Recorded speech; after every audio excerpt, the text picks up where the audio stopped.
Most are afraid of unknown depths, skirting shores thinking world flat. I'm with the island girls in celebration of new religion. Nobody led me or said this way. I sailed alone on makeshift raft with wind as companion.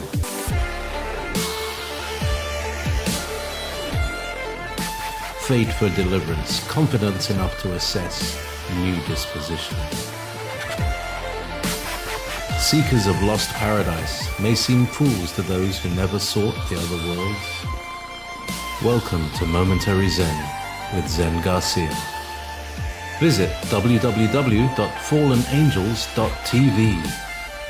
You're listening to Revolution Radio. The grand deception as matrix is all-encompassing, consuming and broad-reaching, yet so covert in imposition, it is largely unnoticed by those born into its nurturance.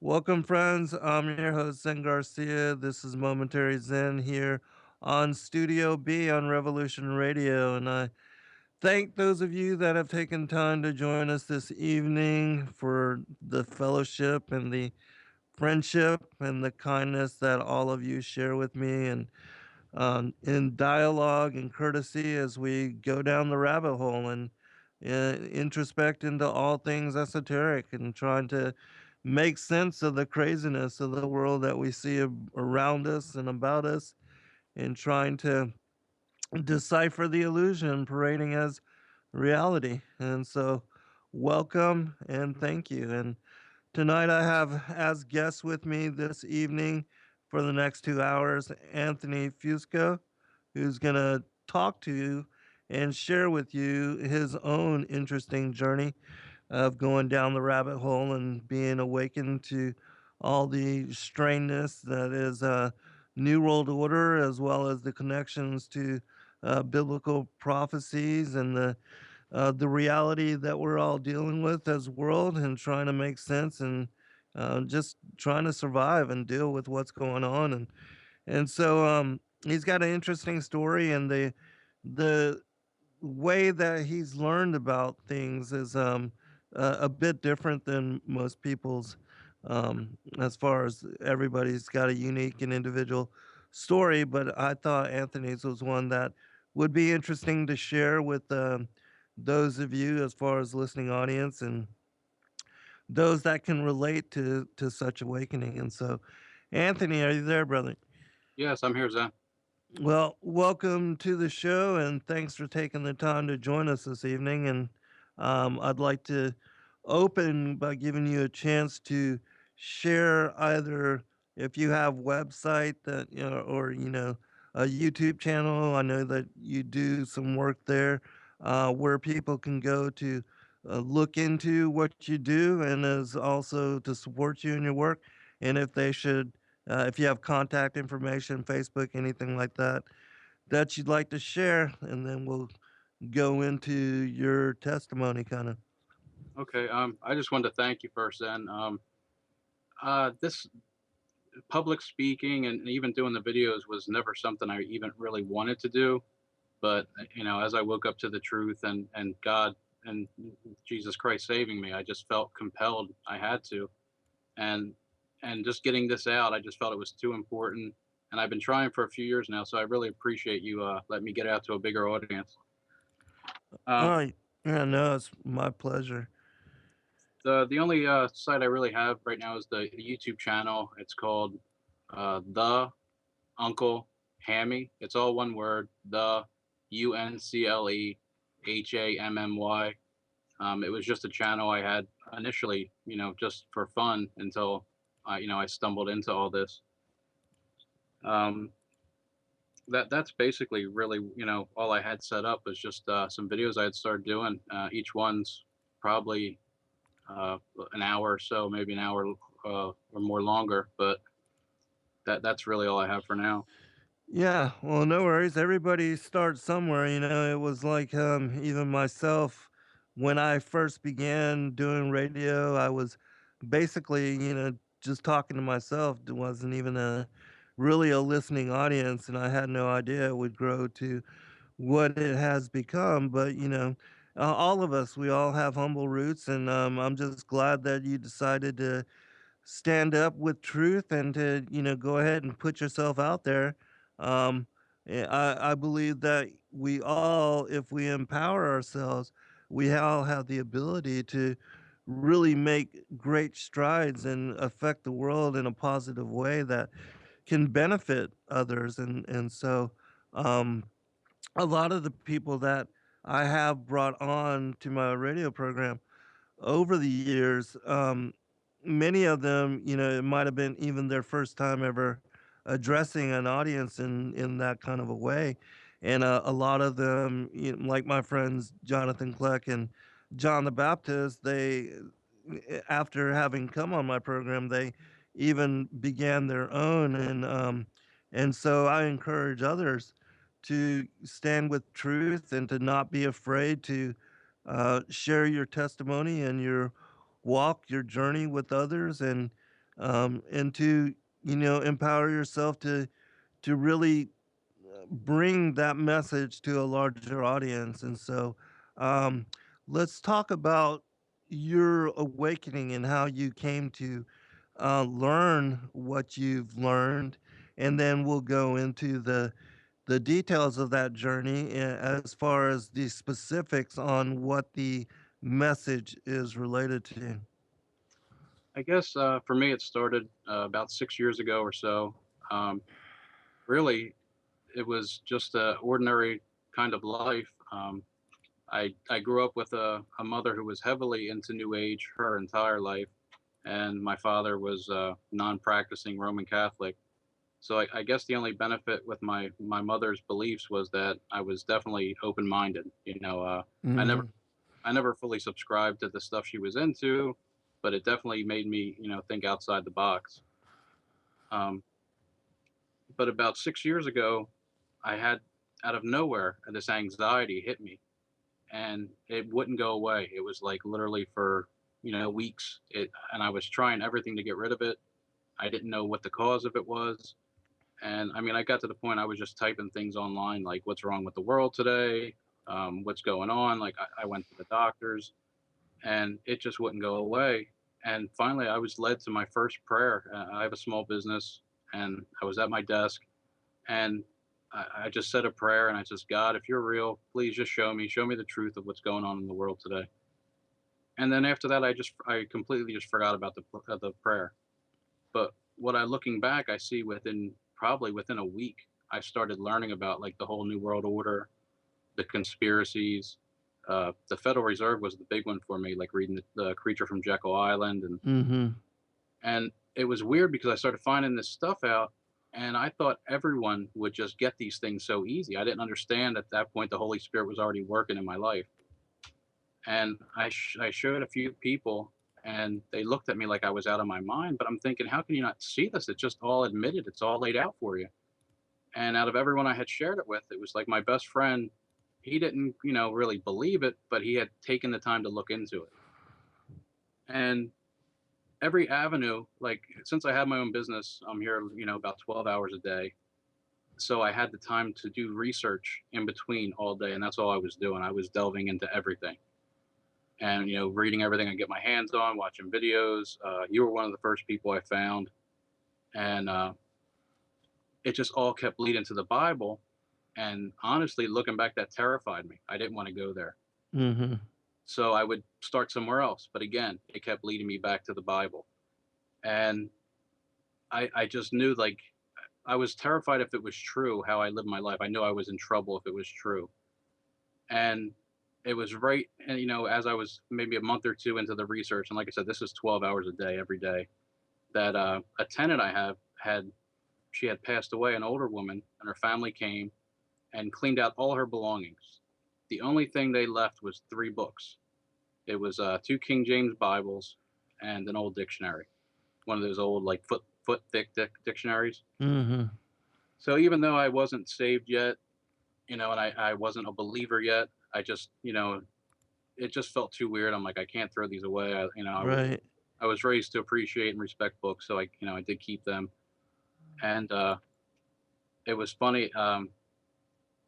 One of the passages of the Bible, as I started listening more and more, I heard more people in talking about the Illuminati and the New World Order. It all did keep pointing to these people were, into the Luciferian doctrine. They were satanic. Hmm.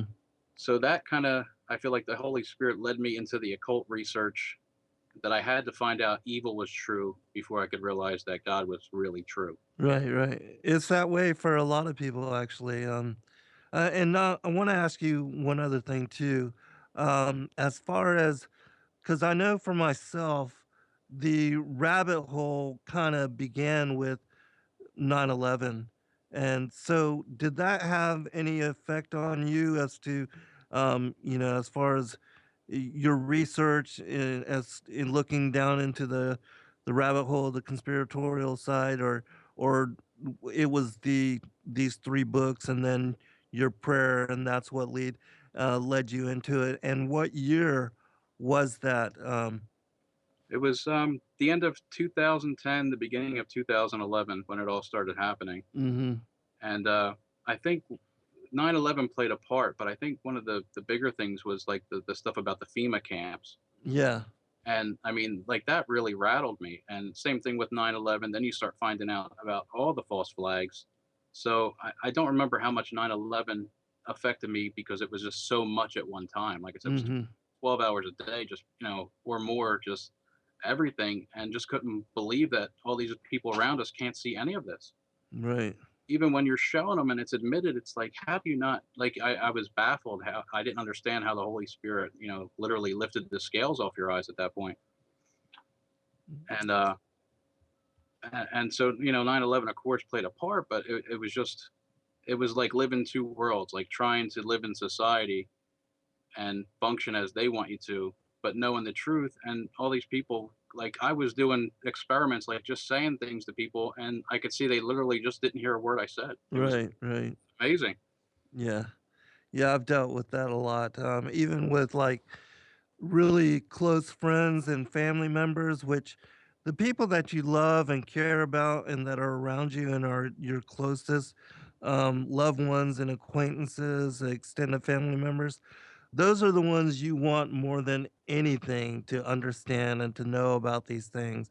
And I don't know if it was the same for you, but I know for a lot of people that we went into great strides trying to help our loved ones to understand these things and to make them important for them to for these kind of issues to be important for them so that they could, in their own way begin their journey of awakening. But for a lot of people, they don't want to hear it.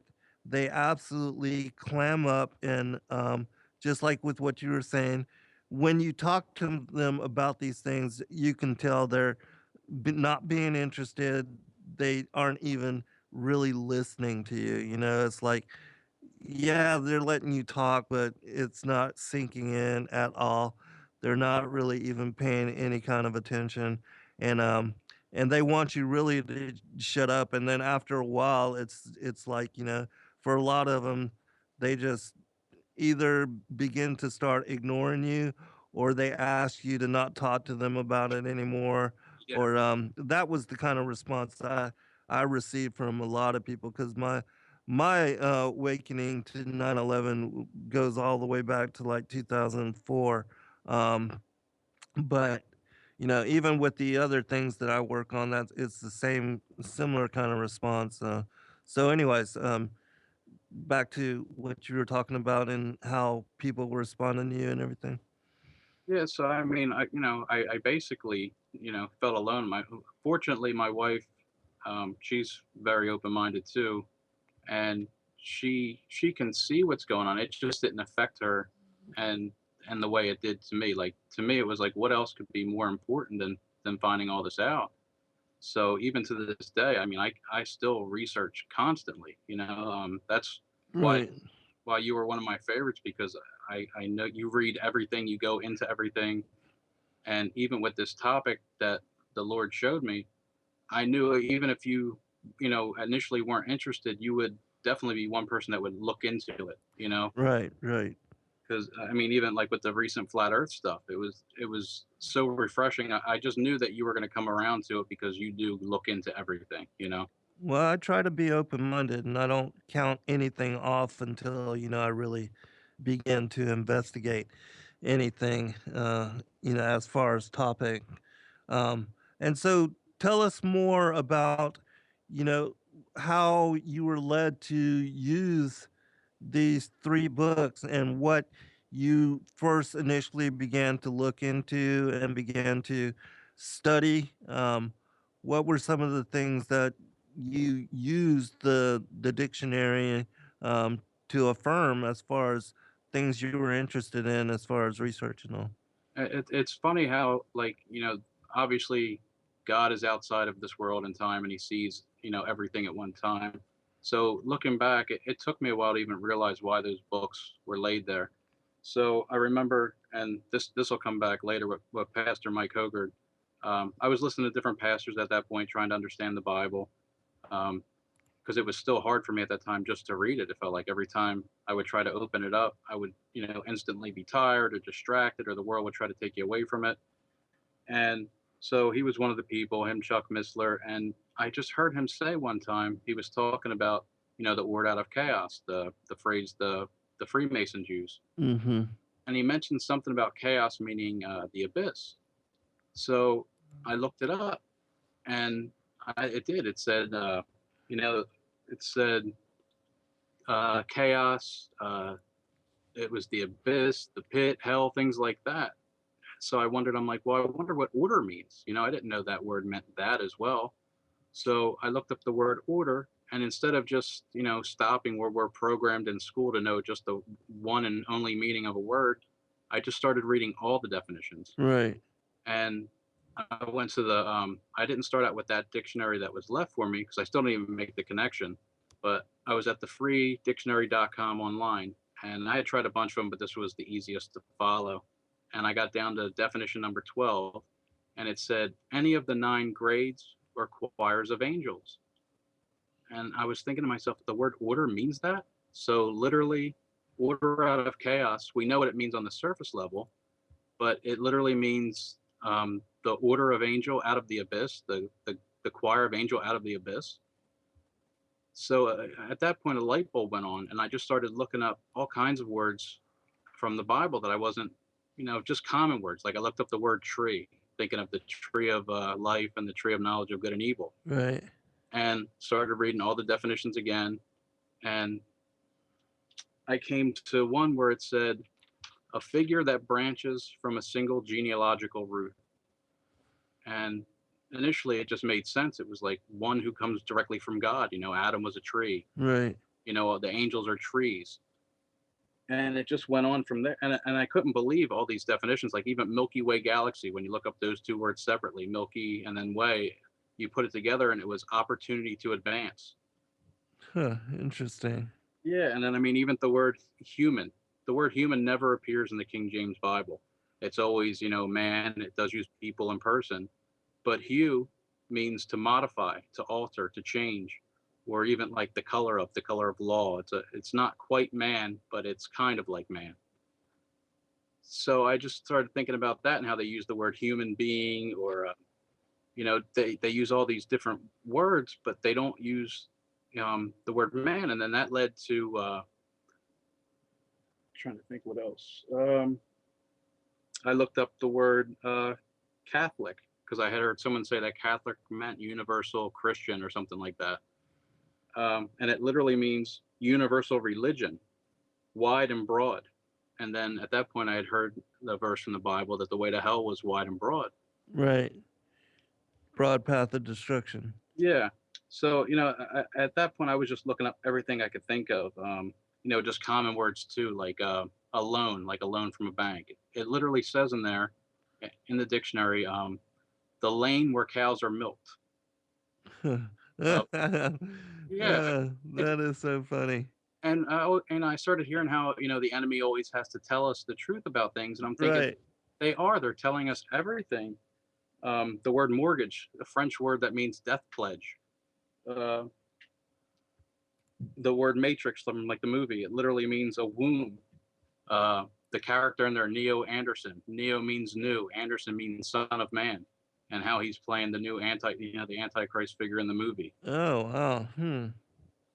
Um, the passage in scripture where it's telling the serpent that he'll crawl on his belly.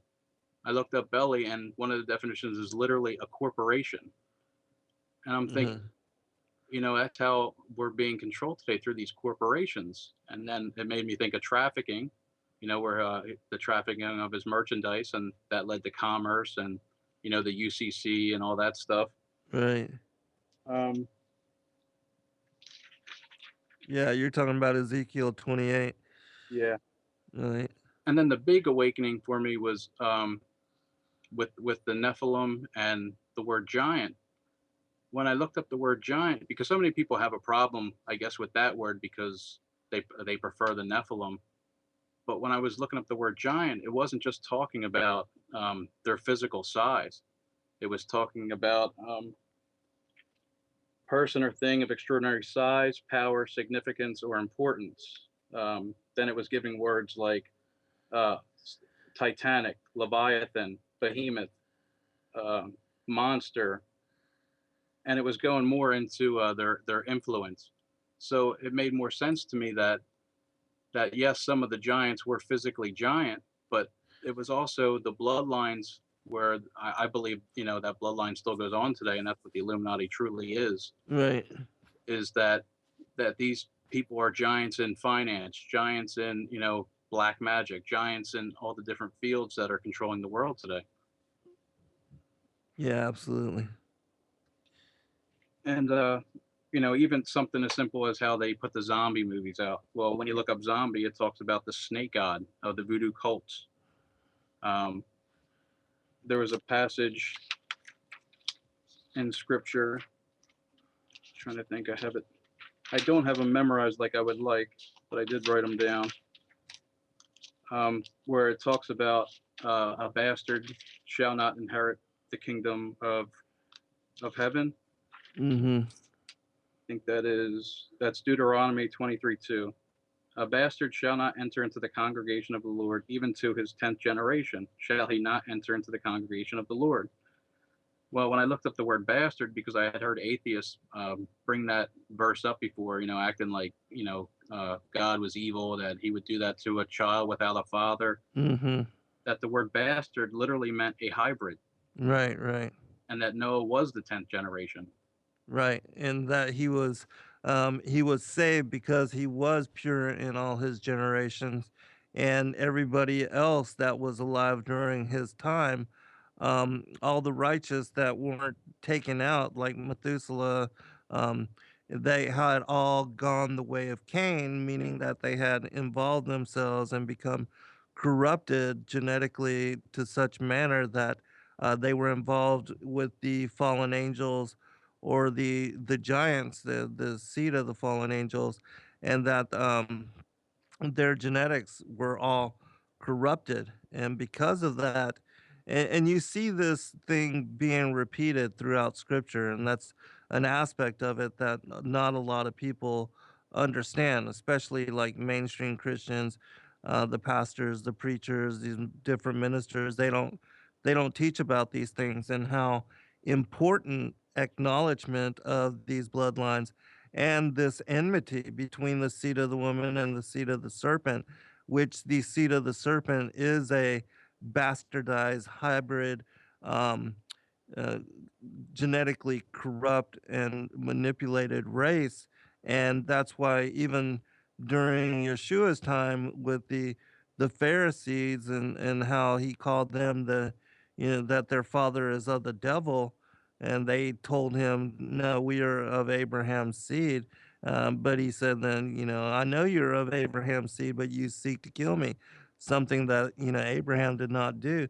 And so he's also pointing out this variation, this differentiation between the seed of the woman, Adam's line, and the children of Cain, which the parables in Matthew chapter 13 also have to do with this differentiation, and that the tares, they have this aspect to them. and um that's why, they look the like the wheat. The tares look like the wheat, but when you have harvest, and harvest actually ensues, then you can tell the difference. And that's why he said let both grow together until the time of the end, because in the time of the end, the actions, the behaviors, and the ways of beings of the tares would make known who they are, and who they are truly committed to, and who they truly worship. Because with their being connected to the devil, they actually do worship and honor him as their god. But we're almost to the first break, Anthony, and so we'll get back into this when we return back. But Link wanted to know from the chat room what dictionary you were using in looking up and looking into some of these definitions.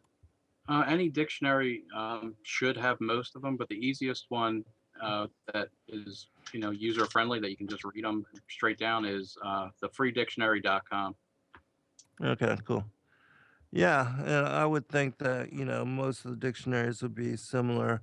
I think definitions are vitally important when you're trying to get an understanding on not just scripture, but anything that you might be looking into and researching. And like when I do biblical studies, I try to always look into the Strong's definitions of those terms, and the subject matter that I'm trying to cover with whatever topic it is that I'm exploring. Like when I do the information, like on the Cain being a child of the devil, when you look up, things like fruit or seed, they have everything to do with progeny. The trees, because everybody thinks that Eve ate. Uh, well, we'll pick it up on this. Be right back.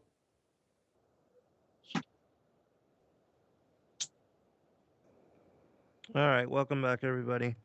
Um, One of the other things that I like to do when I'm looking into a particular topic, like for instance, going back to the metaphor of Genesis chapter 3, whereas the whole world and what they teach in Sunday school, as far as the story of Adam and Eve, is that when she ate fruit from this tree of the knowledge of good and evil, that basically all she had done was eaten an apple, or or a pomegranate, or a fig, whatever kind of fruit it is that they wanted to convey and attach to this particular story, that it's basically taught of as just a regular piece of fruit, like something from the grocery store, some piece of produce.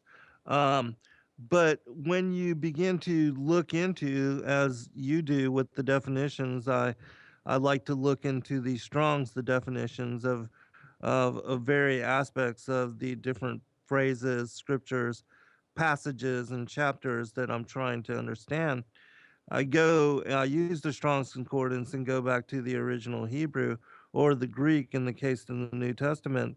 But in looking at, just, for instance, fruit and seed, in as far as eating fruit from the tree of the knowledge good and evil, or I will put enmity between thy seed, meaning speaking to the serpent, between the seed of the woman and the seed of the serpent.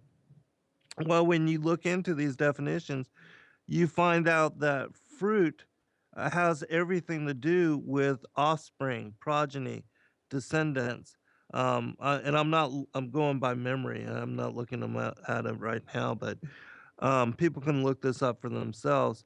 And also, I think the word fruit in the Hebrew is perike, and in seed, um, when you look it up, it also has everything to do with lineage, with offspring, with children, and so how does it make any kind of sense that a fruit, if it's an apple or a fig or whatever, a pomegranate, how can that in fact link up to descendants and children, and how can um, two pieces of fruit or apples have any kind of enmity towards one another? Um, and how does it make any kind of sense that Eve eating a piece of apple or a pomegranate, fig, whatever, how that resulted in her being pregnant? And so those kind of things don't make sense. And so that's why I teach in my work, and I, spent my time writing in my fourth book as far as Lucifer, father of Cain, talking about this metaphorical story and how the her Eve's eating of the fruit from the tree of the knowledge of good and evil, how it was metaphorical for what ended up being her being pregnant with Cain, and how Cain was a child of the serpents and not a child of Adam, which again makes sense as to why he was a murderer, a liar, and a deceiver, and why he's spoken of in John as being a child of the wicked one. And so these kind of things, which also, when you look into the stories, Christ speaking about Yeshua speaking about in metaphorical terms and parable, and with the parable of the sower, the same thing, that it um, as attributing the tares as being sown by an enemy, in that in a later parable, in the parable of the wheat and the tares, he says that the enemy was the wicked one, in reference to John, where it says that Cain was of that wicked one. And then he tells you straight out that the wicked one is the devil, and the devil is he that had sowed the tares. And how people can't see this or make sense of it, or say to those of us that do understand it this way that, oh, we're reading into the text. I mean, come on. Because if you do any kind of real investigation and really look into the Hebrew, use the Strong's Concordance to really seek more profound meaning into the things that we're talking about here, well, in my opinion, it becomes absolutely undeniable. And one other thing, and then I'll get you to comment on this. This is also why I like to read parallel accounts of the same story. Like, if you read Genesis, you can also read the same story in Jubilees, in Jasher, in the Targums, um, even in the book of Adam and Eve. I mean, I like to read the accounts over and over and over again, because the different stories give you different perspectives and angles on the same account, and often provide greater and depth and more insight. And in that way, it helps you to better understand the original story. And I find that in doing so, you are able to fill in a lot of pieces on what may be ambiguous or little understood by most others that only have read maybe one of the six accounts of the same story. And so trying to help people to bridge that gap and to help them to understand, um, for somebody like myself that's read all of them, it sometimes can get frustrating, because first people lock themselves into a box and they say, "Oh, only this one is, this is only relevant, everything else isn't," or they won't do really an in-depth look into the material because they already have a bias against it, or they've heard somebody judge it and say that, um, that you shouldn't be reading from those kind of books, or whatever. Some people limit themselves so much when it comes to truth. It's mind blowing to me. But anyways, let me get you to comment on this, and then we'll continue on. I feel the same way, especially when just a few chapters later in Genesis 6:4, it talks about fallen angels breeding with women. But it seems so insane that a fallen angel, Lucifer, would breed with a woman. Right. Yeah. I Yeah, mean, exactly. I never understood that, and those were two of the biggest chapters that really woke me up was Genesis 3:15 with the enmity, and Genesis 6:4 because I'm thinking all these people that call themselves Christians and Catholics and all these different things, and I've never heard this story from any of them ever, Right.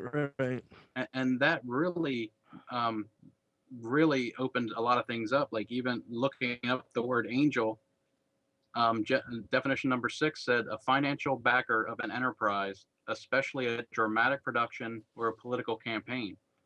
And Mhm. and I'm sitting there looking at that and thinking that's a definition for the word angel. Right. And that this is why I wanted to get the information out because there's so many I could never go over all the definitions, and so many have to do with like computer technology or music or so many other fields that people may be into that we can see that these people are the enemies getting names for their companies from some of these definitions. Right. They're telling us things flat out right in front of us, knowing that we've been in school indoctrinated to know just the basic number one meaning of a word, and that's it. Right. Um, Even the word enmity, with Genesis 3:15, it's saying hatred.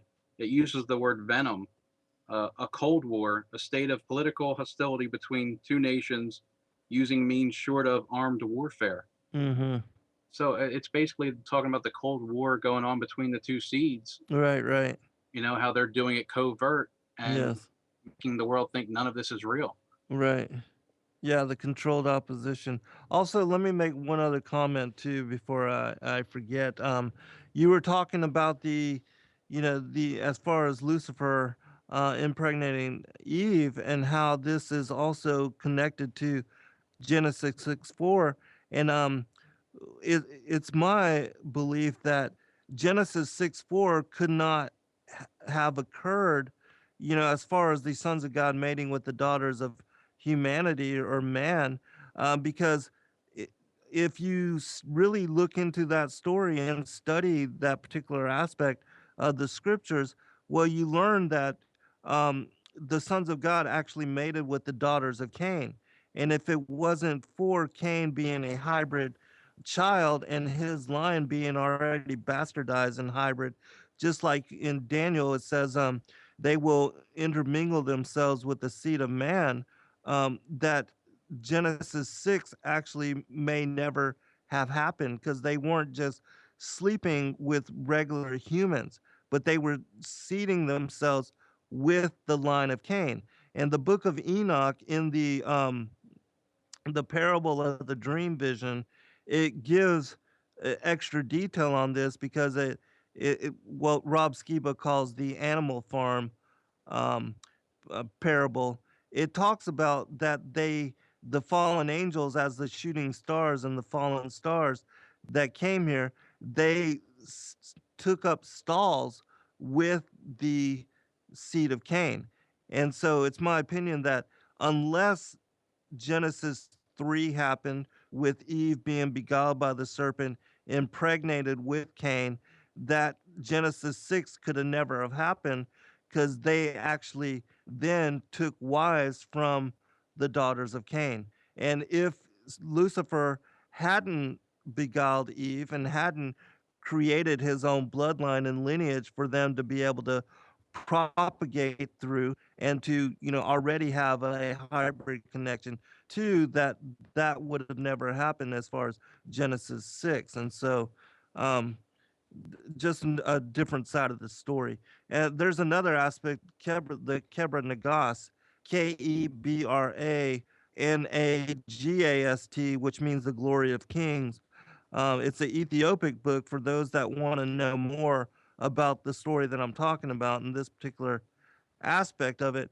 You can look up chapter 100, which is on concerning the fall of the angels. And it gives you a great amount of detail on the vague account of Genesis 6 and also speaks about how they mated with and seated themselves with the daughters of Cain. All right, back to you, Anthony. Yeah, it's funny even with when you were talking about the, how Eve ate of the tree, just that word alone, if you look up the word ate, ate, the one definition, actually, the main definition of that word is goddess of criminal rashness and consequent punishment. Goddess that makes men blind so they blunder into guilty acts. So just right there, it's making that connection, into Mm-hmm. that, and that's the main definition of the word ate. Also, like I said, I just started looking up everything. The word cross, for Jesus being crucified on the cross. There was so much on this trial, affliction, tribulation, mark or pattern formed by two lines intersecting, especially a mark, the letter X used as a signature. Biology, plant or animal produced by crossbreeding, a hybrid again. Um, what else was there? Oppose openly or thwart, engage in combat, fight, prevent, forbid, dash, destroy, break, transverse. So what I was really being shown, that even the parts where people think that God is just being metaphorical, at the same time he's being literal. And who knows what's going on in that realm or what things look like. But even if he's being metaphorical or writing poetically, when you look these words up, everything's literal as well. Mm-hmm. Right. Exactly. Yeah. It can be both. And the as far as discernment, you've got to really investigate both sides of it so that you can understand the revelation that the Most High is meaning to apply to those particular aspects of the scripture. Yeah, even today, how they were surrounded by the pagans then, and we're surrounded by atheists. But if you look up the word pagan, it means belief in many gods or belief in no god. Right, right, Again, we're surrounded by pagans who think they have no religion, but don't even realize they're pagans right, by the exactly. by the definition. I heard you the other day, and it was funny. You were on the panel with the Morgao and Jeranism, and something came up about the word temple, how you were saying it referred to the body of a saved person, and again, literally the body of a person who has been saved by grace. Right, And even how some of the atheists talk about, all you have to do is believe in Jesus and you're fine. But if you look at the word believe, it doesn't just mean, you believe in him. Like the devil believes in Jesus. He knows he exists. But believe has more to do with to hold dear, or to love, or, more of that aspect. Um, and it was this kind of led me into another area, um, about law too. I don't know if you want to get into that at all, or if it would be all right. oh yeah, please feel free to go wherever.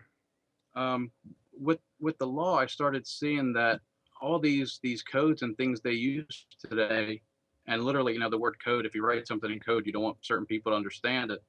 All these codes, ordinances, statutes, whatever they call them anything but laws, really. They always use the word person or persons. They never use man, woman, people. And when you look up the word person, it means the mask an actor wears on stage. And then when you go to the legal dictionary and look up the word person, it'll literally say an LLC, a partnership, a corporation, a fictitious entity. So again, they're playing this word game with us. And what they've done is, and I don't know if some people have gone into this, but they, with the birth certificates in the old times, people didn't, record, these events with the state. They recorded everything in their family Bible. They recorded marriages, deaths, births. Uh huh. But what the state seems to do now is they create this fictional entity that has the same name as you. And I mean, the word birth in their legalese, which is a foreign language, it's designed to look like English. And just like the tares are hiding among the wheat, they use this language as a code. Um, what they're doing is that they're, I just lost my spot. Then I'm sorry. You're fine. Is Take that your time. is that um, they're using, and the Bible actually warns of this. They're using that legal person, which is just like a monopoly token on a board. that legal person, they're creating what's called joinder or making us surety for this fictional entity. But I mean, they're using, us growing up in these systems, our belief in these systems, the costumes everyone wears, with the police, the judges, all that. It's literally the letter of the law versus the spirit of the law. And there's a couple verses that even talk about how they do this, and warning us in Proverbs. Um, Proverbs 6:1 and 6:2, it says, "My son, if thou be surety for thy friend, if thou hasten, stricken thy hand with a stranger, thou art snared with the words of thy mouth." And Proverbs 11:15, "He that is surety for a stranger shall smart for it, and he that hateth suretyship is sure." So they have no control over man, and they know that, and they don't like that. So they create these legal persons. And even with our birthdays, we know that we're, as a Christian, you're born at conception, but we're literally at our birthday celebrating the birth of this legal fiction that they have control over because they're the authors of it. That's why they call Right. themselves the authority. They're the authors of this whole game, and it's the same codes they used back in Babylon, in the Talmud, and they're just bringing these same codes back. And I think that also ties in with the Tower of Babel. Also, like when you're born, you get a social security number, and how that number, is also associated with 666. I don't know if people have looked into the connections with your social security number, and how it's broken down with the 666 number. But interesting in what you're talking about, how that there's connection with that as well, because that makes us illegal as far as being born indoctrinated into the matrix, um, and being really then groomed so that we can get an education, so that we can then get a good job, become good tax-paying citizens, um, and dedicate our whole lives to that aspect of the matrix. And we're so consumed with that, as far as being consumers, spending money, working for money, the whole materialism, buying into the American dream, buying a house, getting two cars, having two and a half kids, which that's a joke, um, and then a cat and a dog, and then buying more stuff so that you can fill up your house, and then later when you are really doing well, then buying a bigger house so you can get more stuff. I mean, it's just on and on and on, and then you dedicate and you slave your whole life for the system until if you ever make it to 65, and then you can retire and enjoy the golden years, where they never expect us to make it that far anyways. And the whole social security thing is a scam, because they're not expecting most people to ever make it there to be able to utilize it as far as their benefits. And so that's all the matrix and the the overseers, you indoctrinating us into this prison planet system. Yeah, I absolutely agree. And why I even bring this up, because I know a lot of people have, ventured into this area, was that there's a man named Carl Lentz, Karllentz, who actually found how to successfully operate in common law. And what was interesting, he found the definitions and different things like that in law, but he saw how they were almost doing the opposite. How in their systems they were going to the etymology, like almost back to the Latin or Greek of these words, and they were being very specific. So like if a judge had asked you in a courtroom if you had suffered, if you had pain and suffering, how literally suffering meant that you were harmed but you allowed it to happen. So he could just dismiss a case right then and there because you allowed it to happen. You were suffering. And that also makes sense with Jesus. I mean, he had the ability to stop what was going on at any time, but he chose that, for our redemption. And Hmm. And what he found was, and it really, like I said, this led me into understanding more about the Tower of Babel, was that for entities to intercourse, whether in commerce or physically, like the angels and the women, they have to be in the same order. So the angels, who left their first estate and kept not their habitation, they had to literally, you know, be translated or change themselves to operate in this three dimension to to mate with the women, and Hmm. that's what they're doing to us. They're making us leave the status of that of a man or a woman and go down to that legal person. So we Oh, can. hold on, brother. We'll be right back, everyone. Welcome back, everybody. I'm your host, Zen Garcia. I have as guest with me this evening Anthony Fusco, who's covering just basically how to come to an understanding of the world by seeking a greater and more profound insight by looking into the definitions of certain words, certain passages, certain scriptures. And I think that anybody that is a seeker of truth should be diligent in these kind of efforts and not in just looking up the terms and definitions of certain words.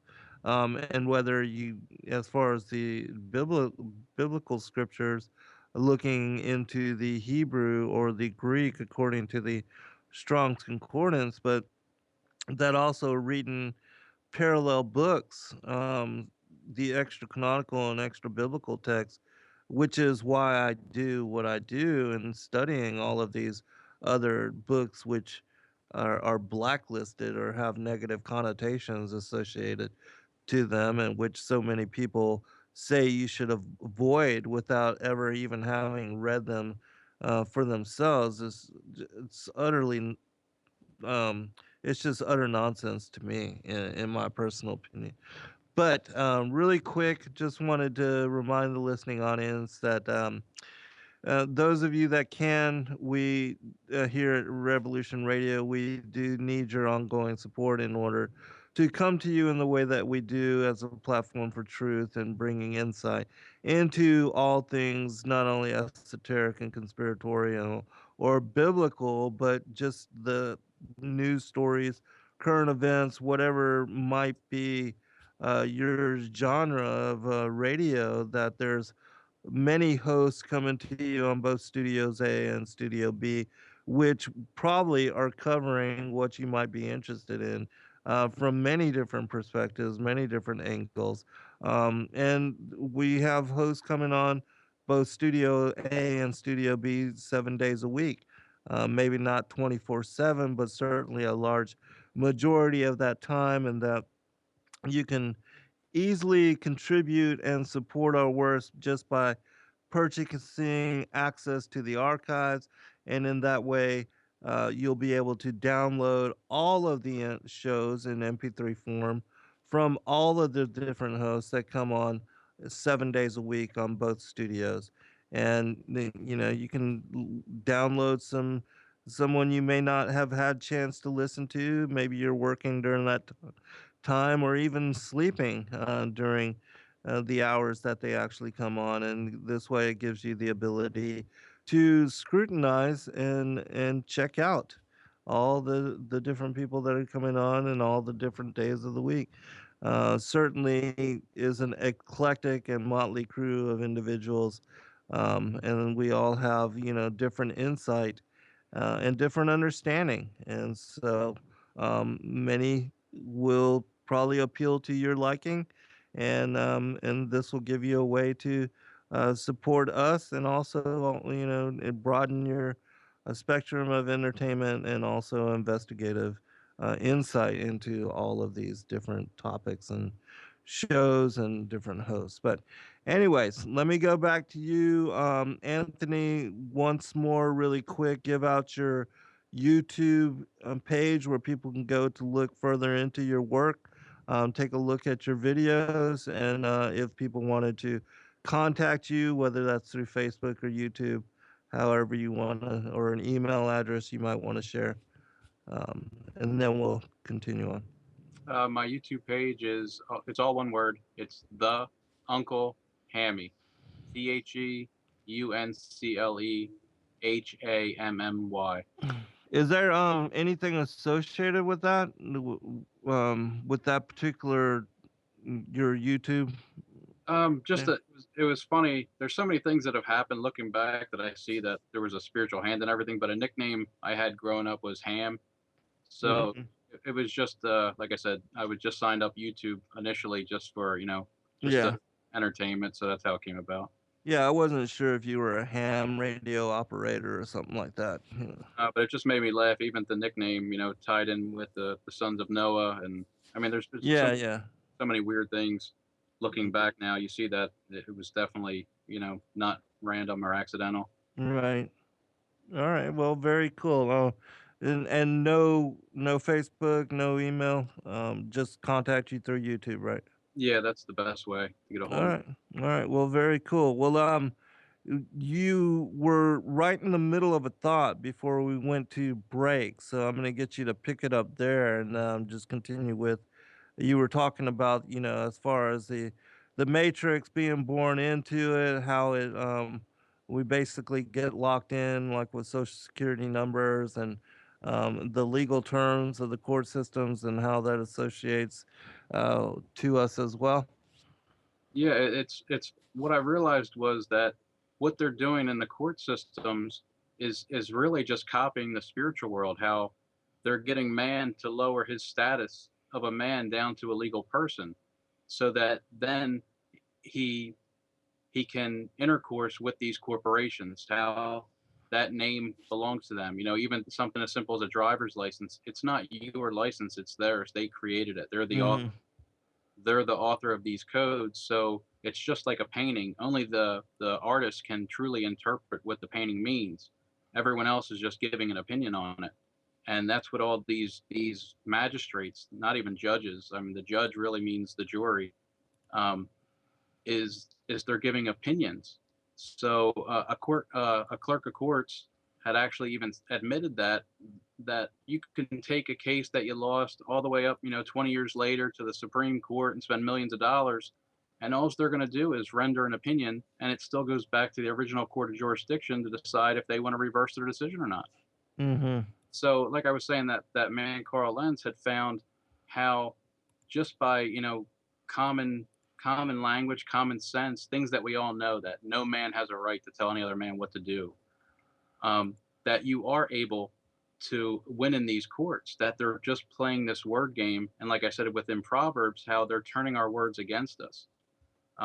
Where they're filing complaints because that's all an attorney. Which when I looked in their books, what an attorney meant, it was one of the funniest ones I saw. An attorney literally means in their book, um, an officer of the court whose first obligation is to the court, whose second obligation is to the public, and his third obligation is not to the client. So even if you Mm-hmm. hire him, he has no obligation to help you whatsoever. And that's Right. that's their definition. I mean, so how they justify that, I guess they just figure most people are never going to look into it, so they get away with it. Well, another thing too, like with the secret societies and the Freemasonic brotherhoods, well, that's absolutely how they operate. Their first allegiance is to their secret societies, to the quote unquote, system, the judicial system or the legal system, whatever. But the secret societies, that's their first allegiance. These higher systems, these Masonic systems, the New World Order, um, and yeah, they might do their job if nothing else gets in the way, or they don't have higher duty or allegiance above, attorney and client as far as that particular relationship. And if they do, you can bet that they're gonna give give up the case or not definitely not represent you in a way that will harm their first and official allegiance and duty. But if none of that gets in the way, then certainly they might win your case for you. Yeah, and really it just depends, again on who you are, what the agenda is, compared to the issue before, before that court. But what I saw with how it was copying the spiritual realm was again that those angels had to change their form. They had to come down to a lower capacity to be able to function in this realm.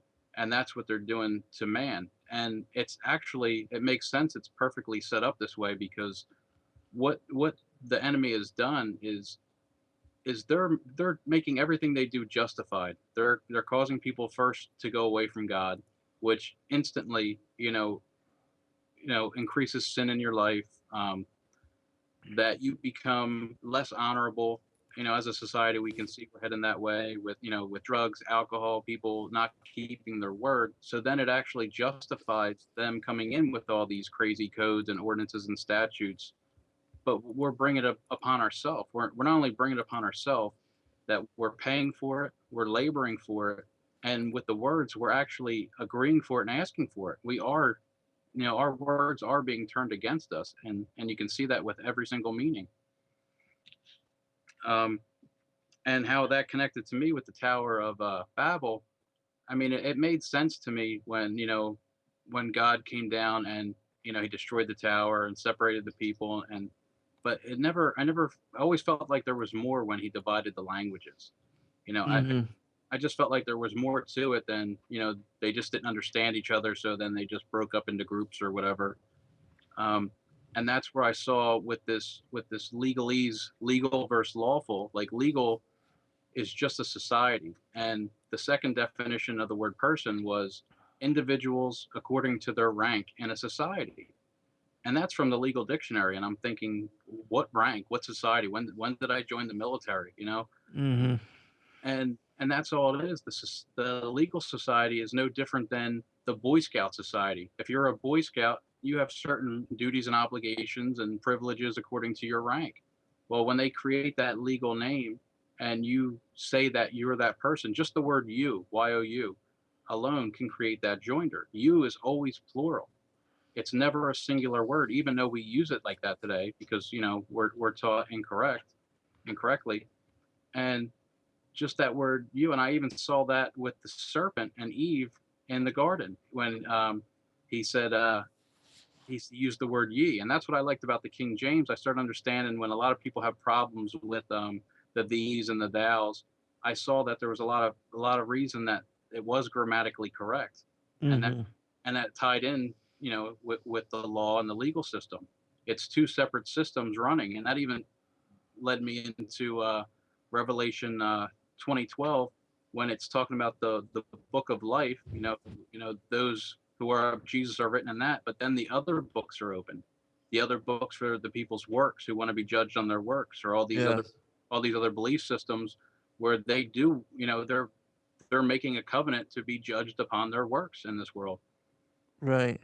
Yeah, and when judgment ensues, it's gonna be court. The Most High is the just judge, the compassionate, the righteous, the one only worthy enough to sit on the throne and to judge all the world. And yeah, the books of life and all that we have done, over our lives, even those things that people think being done in darkness or in shadow, that the Most High doesn't know about all those things, but He knows everything, and everything's been recorded. All has been written down, and all will be revealed. I want to share a story really quick since you brought this up, and this is also connected to the passage and the book that I had brought up earlier, the Kebra Nagas, Kebranagast, which is the Ethiopic book, one of their most holy. It's called the Glory of Kings. And this speaks about the fall of the Watchers into flesh.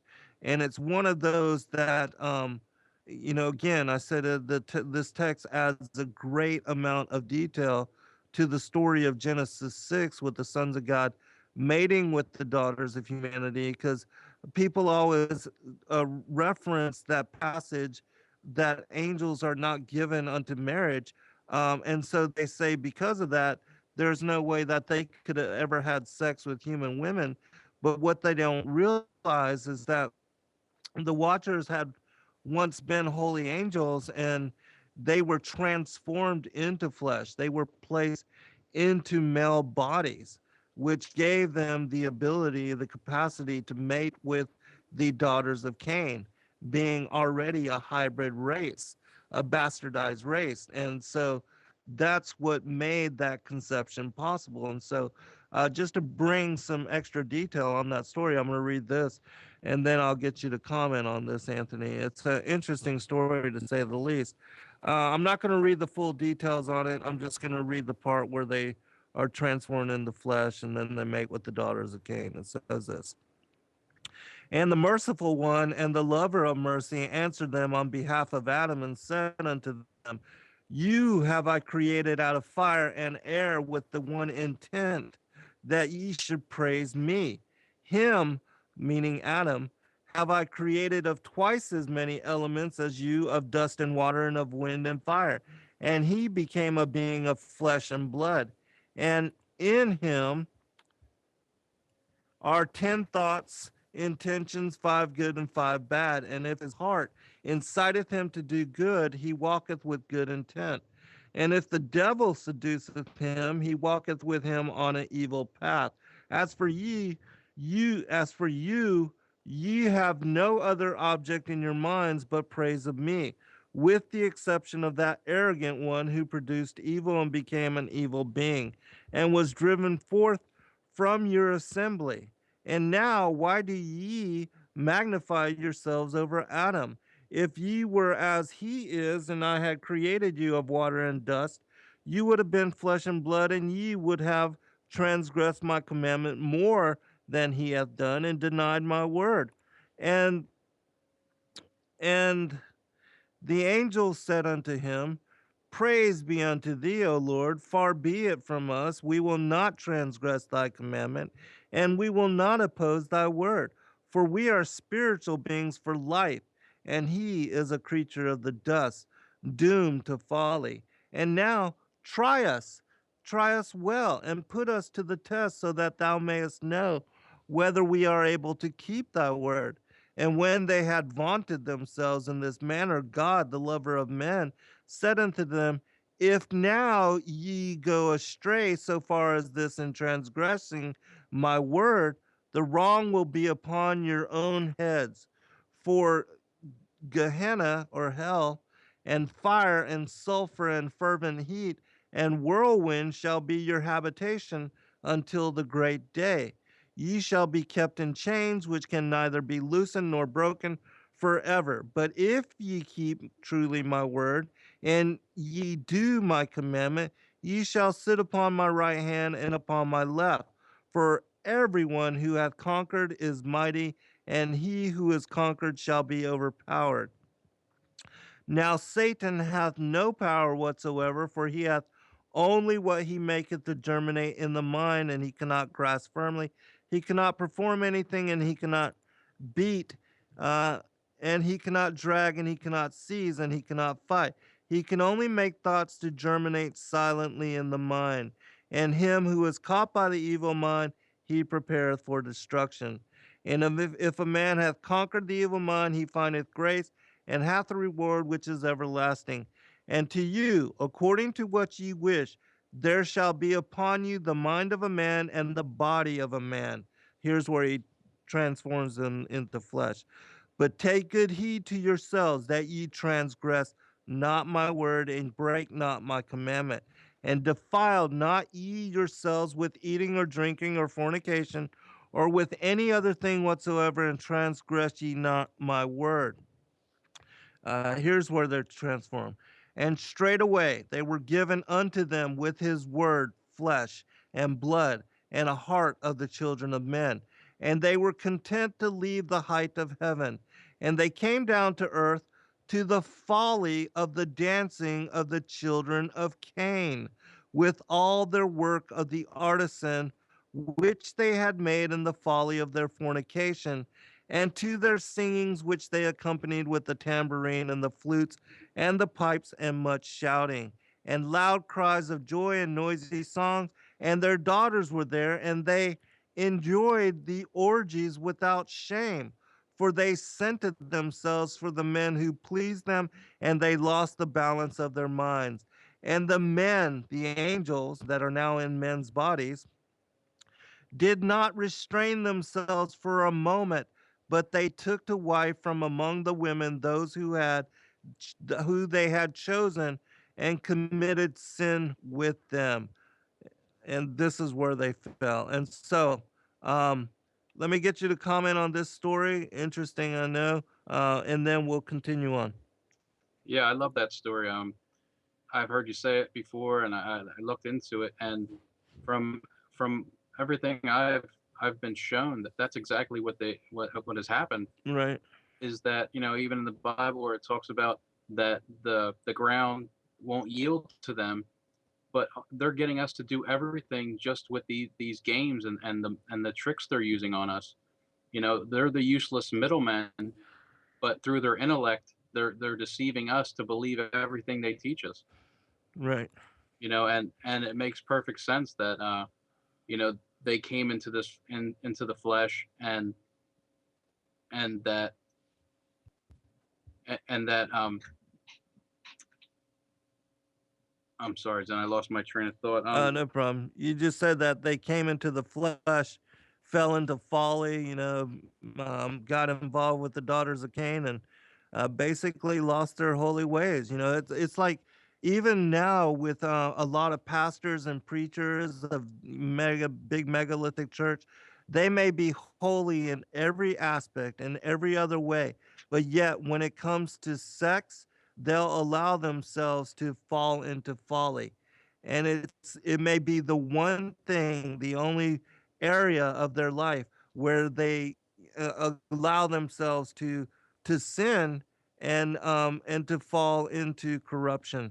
And that one thing, it caused even the angels to commit sin and to fornicate with the daughters of Cain, and cause them to lose their high place of habitation and their first estate. And it kind of made sense to me too, where they started off in that spiritual realm, experiencing all that, whereas we're born in the flesh, and it's almost as God is putting us here to first experience this, so we don't make the same mistake they did, so we can look back, and when we're with Him, to realize how hard this place is, how sinful the flesh is, so that we don't duplicate the same mistake. Right. And yeah, that is, I think, the most difficult thing as far as this world, this carnal world. Um, it's the hardest thing to control and to not allow yourself to stray. And it's the one thing that gets a lot of people, as far as like even with their marriages, as far as some people being holy in their marriage, being dedicated to their wives. They may be 20 years into their marriage, and then they'll allow some young woman to come into their lives and to lead them in temptation and to cause them to fall. And it affects a lot of people and causes a lot of people to fall away in that regard. But it's a difficult thing. It's a hard thing to contend with and to deal with. But anyways, we've got another break coming up in 2 minutes, and then we'll have final segments. So wanted to see what you wanted, what direction you wanted to take the show. I guess I just wanted to give a quick thing about CERN that I had found, and then maybe venture into flat Earth and some of the meanings I found there. Okay, sure. When we get back, we'll do that. But let me just read this last final passage. We'll end with this in this segment. It says, "He bound them in the terror of Sheol until the day of redemption, as the apostle saith. He treated his angels with severity. He spared them not, but made them to dwell in a state of judgment, and they were fettered until the great day. The word of God conquered, who had fashioned Adam in his likeness and form, and those who had reviled and made a laughingstock of Adam were conquered. And the daughters of Cain, with whom the angels had companied, conceived, but they were unable to bring forth their children, and they died. And of the children who were in their wombs, some died and some came forth. Having split open the bellies of their mothers, they came forth by their navels. And when they were grown up and reached man's estate, they became giants whose height reached unto the clouds. Pretty interesting text. Nowhere else does it speak about that kind of thing happening as far as the giants and basically slaughtering their mothers and being born, which shows that they are not natural and not like regular humanity and being born in the natural way. That even in conception, even in coming forth into the world, that they were wholly different. Six fingered, six toes, double sets of teeth, um, completely different. And so, the differentiation between the seed of the woman and the seed of the serpent, even though they're now able to mix with us and you can't tell the difference, um, in the end, with the harvest, everybody will know. All right, we'll be right back. All right, I'm going to share a real quick passage from the Emerald Tablets. It's tablet number 8. It says this: Far in the past, before Atlantis existed, men there were who delved into darkness, using dark magic, calling up beings from the great deep below us. Forth came they into this cycle. Formless were they of another vibration, existing unseen by the children of earth men. Only through blood could they have formed being. Only through man could they live in the world. In ages past were they conquered by the masters and driven below to the place whence they came. But some there were who remained, hidden in spaces and plains unknown to man. Lived they in Atlantis as shadows? But at times they appeared among men. When the blood was offered forth, they came, they to dwell among men. Last passage. In the form of man they amongst us, but only to sight were they as our men. Serpent headed when the glamour was lifted, but appearing to man as men among men, crept they into the councils, and taking forms that were like unto men, slaying by their arts the chiefs of the kingdoms, and taking their form, they rule over man. Sought they from the kingdom of shadows to destroy man and to rule in his place. And with CERN, it's my belief that this is a Stargate. It is a portal, and that there's videos. The strangest thing, there's videos of like 4 or 5 of these engineers, these scientists, doing this very strange and awkward dance. Um, and it's also shown in a animation video called I Pet Goat, which is interesting in that when one looks into the makers of this I Pet Goat, they were also the ones that shot the video of George Bush sitting in the room with a group of children during the attacks of 9/11, and how the children were singing a song about the planes are about to hit the steel. And they basically knew, because this was before the Secret Service guy came in and whispered into George Bush's ear that a plane had struck the towers. And so um, they knew, and they were showing by this particular production that they knew. And in creating this iPad Goat, this animation film, it's prophetic in that they're talking about other events that they see in the forthcoming future. And it also speaks about the Large Hadron Collider. and talking about they do this Shiva Shakti dance in the film, which is also, replicated in another film that was put out by in propaganda for CERN.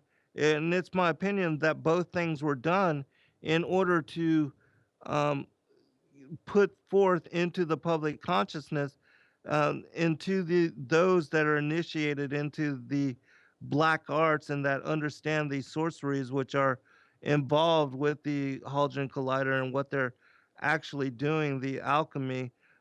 Individuals like Anthony Patch, which have deciphered this and have brought forth at detriment to their lives and at the risk of their lives, brought forth information to help us to understand what's truly going on. But it's my opinion, as what is said here in this particular emerald tablets, that they are in fact opening up, just as it says, men there were who delved into darkness using dark magic, calling up beings from the great deep below us. And forth they came into the cycle, formless were they of another vibration. And so, yeah, I'm interested to see what you had learned from the definitions. And please go into it, Anthony. I agree with you about what CERN is.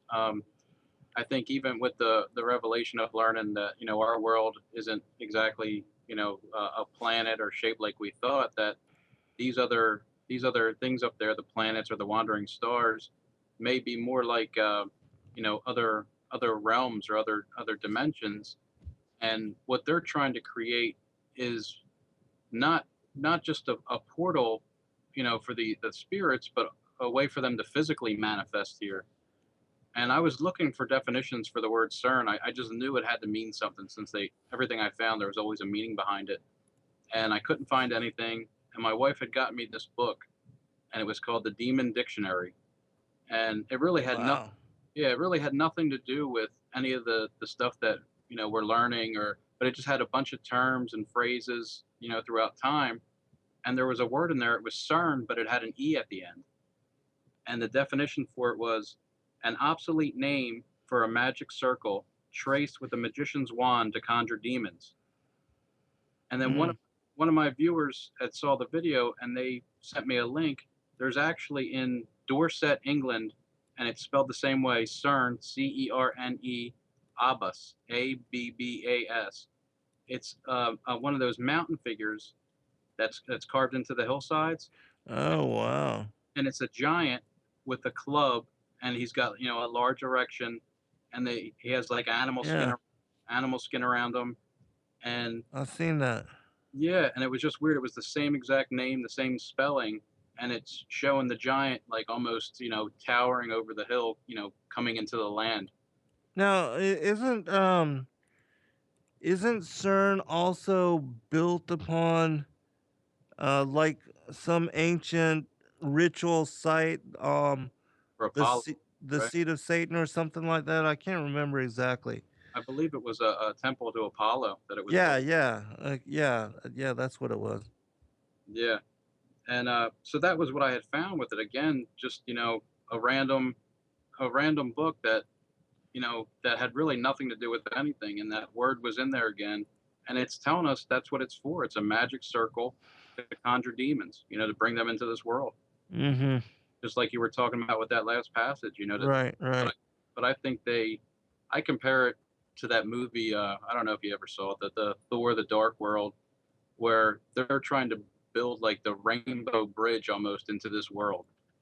And that's what I think CERN is, a way for them, whatever they're trying to bring here from the pit or the abyss, for them to physically come here instead of Right. just spiritually. Right. Yeah, I think so too. That there's something to it, and also, it reminds me of the Revelation, the passage where it talks about the angel of the abyss being given the keys to unlock the abyss, and how the smoke and flames and fire come out of the abyss, but then the locust army. And I had just read and shared a passage this past Saturday on a show that I did, talking about the sides of the north and the hollow earth entrance at the North Pole, and how there's a two biblical passages, one from the Cave of Treasures and the other from the Book of the Bee, which talk about Alexander being at war with a group of giants, and also of this these dog-headed people, and how he had prayed to the Most High to allow him to lock them away into the interior of the earth. And 22 of these tribes, they were locked away into the interior of the earth. But it says that at the the final generation, when the Antichrist reigns again, that they would be released and that they would be allowed to, as it says in Joel chapter 2, speaking of these people, how they were never, a people like them ever before or since. And it describes how they could walk on the walls, how they could enter in through the windows, how even if they fell upon a sword, it would not kill them or hurt them. And so these are supernatural beings. They have the hair of women, stings in their tails. I mean, just really strange. Revelation 9 also gives a description of them. And so it's interesting to me that, because I do absolutely believe that we are the final generation, and that what we saw occur in 1948 with the recreation of the fig tree, the blooming of the fig tree, with the recreation of the nation of Israel, that was the countdown. And ever since that event occurred, this generation has saw the most profound weirdness and the greatest acceleration of technology. It was right after that Roswell happened, and then all these technologies come forth. This reverse engineering. I mean, just really a lot of weirdness. And this generation has gone from the horse and buggy to rocket ships, and to all kind of the internet and technology and everything coming forth, all access to all knowledge from all parts of the world, all in an instant.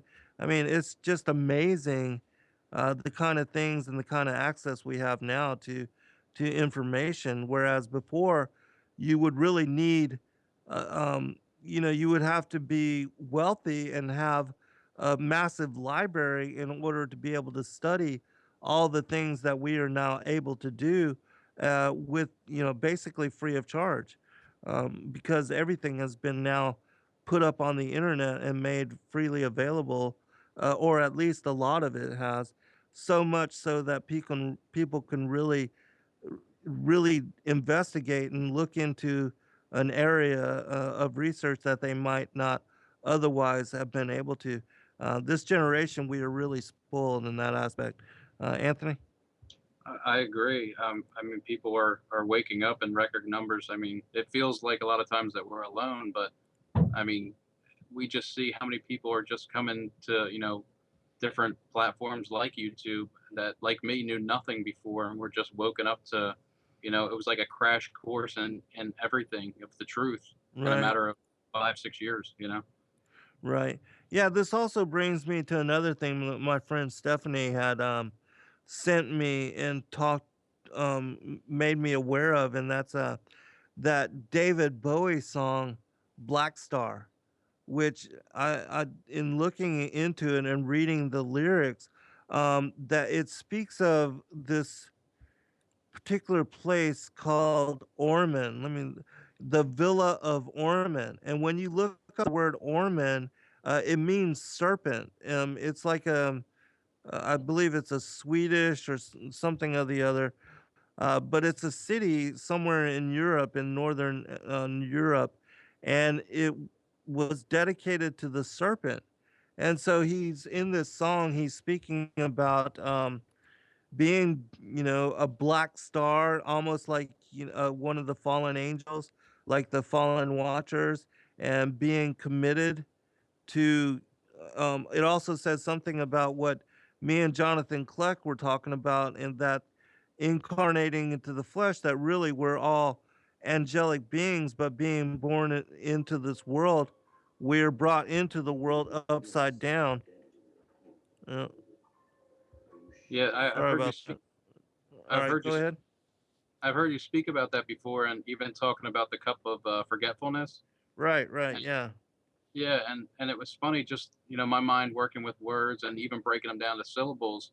The amniotic fluid, well, like amniotic reminded me of amnesia, and it even says pregnant women around the seventh month become forgetful because of that fluid. Oh, wow, interesting. Yeah, I thought that was pretty interesting, that connection there. That Uh, s- yeah, we are. Stephanie says Norwegian. Sorry, go ahead.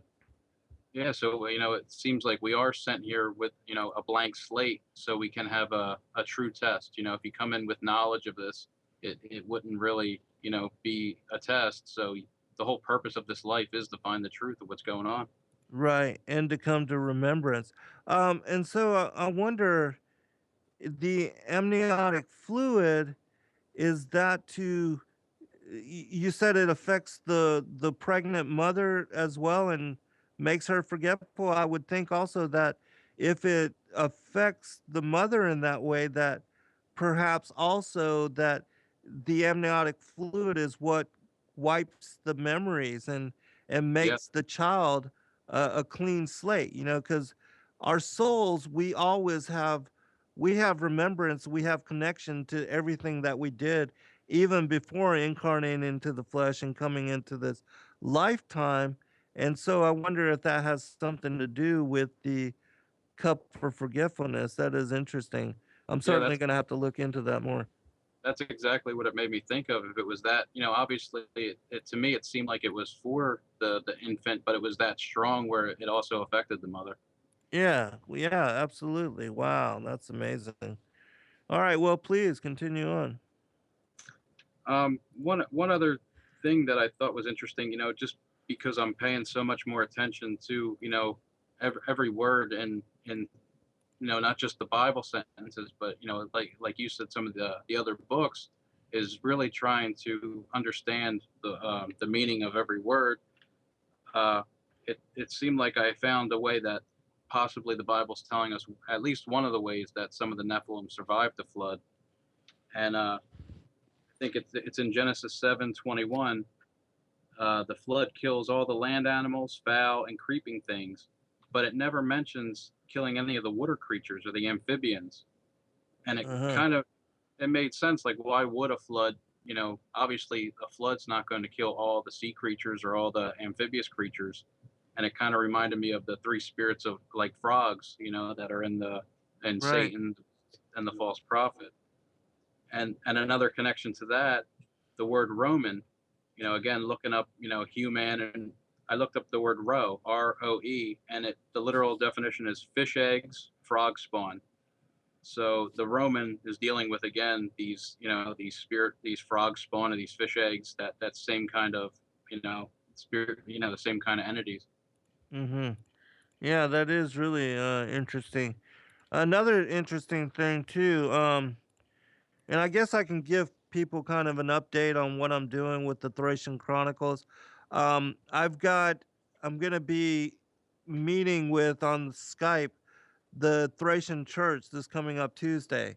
And then after that, we're going to be working on formatting the text. And we're actually going to release 3 books of the Thracian Chronicles, um, to begin with. It will include the Book of Atum and Ua, which is 66 chapters in and of itself, and then the Chronicles of Longinus, which I've read in a 3-part series. If you've not heard those, you should absolutely listen to them. They're fascinating.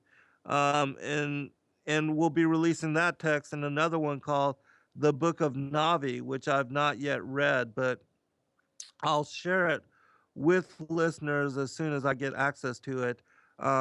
It won't be long, but all of these Thracian Chronicles are amazing, and we're hoping to get that done and produced by the end of spring. So look for that. Also, those for everybody that's been asking me about the when Sabbath is, when the Kadesh occurs, how to determine when Sabbath is. I created a calendar, and I'm going to post a link in the chat room. It's the calendar is called the Restored Enochian Ancient Hebrew Lunar Calendar.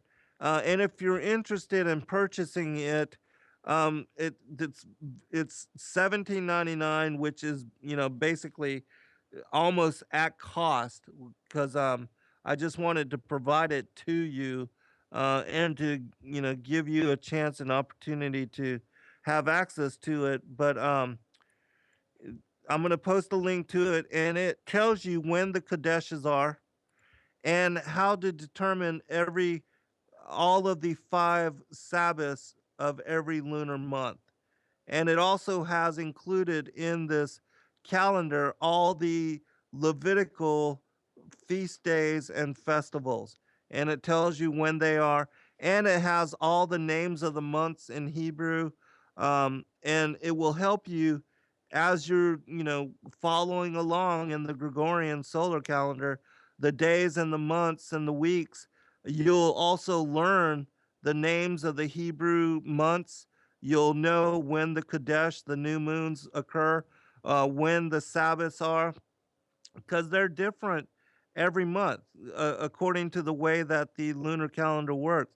You have to exclude the new moon month, the new moon day from the following 4 sabbatical weeks, which makes Sabbath fall on a different day. It could be Monday, Tuesday, Wednesday, Thursday, Friday, or Saturday or Sunday, depending on what month it is. And it does fluctuate and change almost every month according to the regular ancient Hebrew lunar calendar when you correlate it with the Gregorian. So just so you know, if you're interested in that, contact me at zengarcia.com or zengarcia on Facebook. I think it would be a great benefit to all of you. It'll help you to know when Sabbath occurs and when to honor and celebrate it. Back to you, brother. We've got just about 2 minutes remaining, so the shows always go by so fast. But I know we can go on for hours on right, everything. I guess just a couple things with the flat Earth, just with a couple of the words I found when it was talking about the circle of the Earth. Looking up that word, it was realm, arena, domain, field, compass, and right away the field, the beast of the field. Again, making me think that it was more of a dimension than any type of planet. And real quick, I heard a couple different pastors were right away just saying it was impossible for this to be true, or because of the words how the Bible says the sun goes up and down and rise and set. And even when you look those words up, the word rise, to cause a distant object at sea to become visible above the horizon by advancing closer. And cool. That yeah, is cool. even the words up and down, still, like if you think about going up the block or down down the street, it's having those meanings too, where it just means something's coming into view, or increasing in magnitude, or visibility.